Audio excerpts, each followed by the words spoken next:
perkenalkan, nama aku Atalia Putita Hayu dari kelas 9H dari SMP Negeri 20 Jakarta.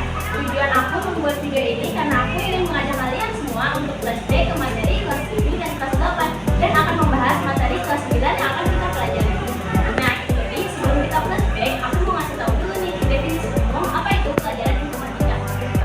Jadi, informatika merupakan ilmu yang mempelajari pengolahan data dan informasi dengan memanfaatkan teknologi komputer.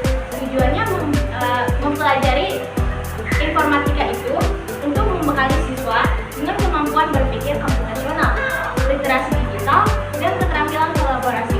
Nah, emangnya belajar informatika itu penting ya?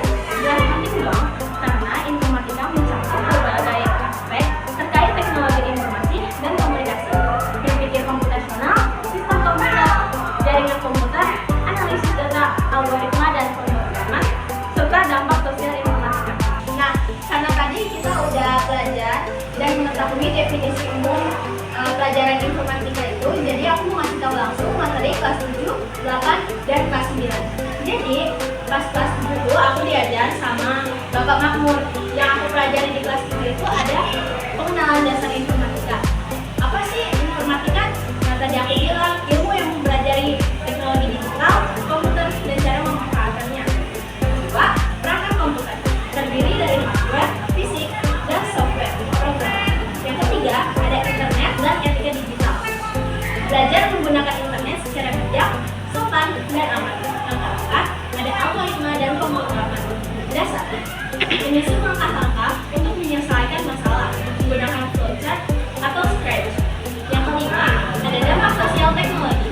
Teknologi punya dampak positif dan negatif, tergantung bagaimana kita menggunakannya. Nah, materi kelas 7 kan udah selesai nih. Lanjut ke materi informatika kelas 8. Pas kelas 8 itu aku diajarin sama Ibu Eka Salma. Yang aku pelajarin di kelas 8 itu ada sistem komputer, memahami cara kerja komputer dari input sampai output. Yang kedua, ada jaringan dan internet. Mengenal jaringan seperti LAN, Wi-Fi, serta pentingnya keamanan data. Yang ketiga, ada representasi data. Data disimpan dalam bentuk biner, 0 dan 1 di komputer.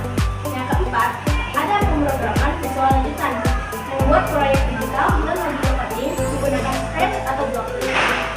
Pengolahan data menggunakan Excel atau Google Spreadsheet untuk menyajikan data dalam tabel atau grafik. Lanjut di pelajaran kelas 9. Yang akan dipelajari pada materi kelas 9 ini itu ada kecerdasan buatan AI, teknologi yang membuat komputer bisa berpikir, contohnya Siri atau Google Assistant. Yang kedua ada pemrograman dengan teks. Belajar coding menggunakan bahasa pemrograman untuk logika yang lebih kompleks. Yang ketiga ada keamanan cyber, menjaga data pribadi, menghindari hoax dan ancaman digital. Yang keempat ada etika dan hukum digital. Paham tentang hak cipta, privasi, dan aturan hukum di dunia maya. Yang kelima, ada analisis data dan proyek digital. Mengolah data untuk membuat proyek seperti aplikasi, form, atau presentasi interaktif.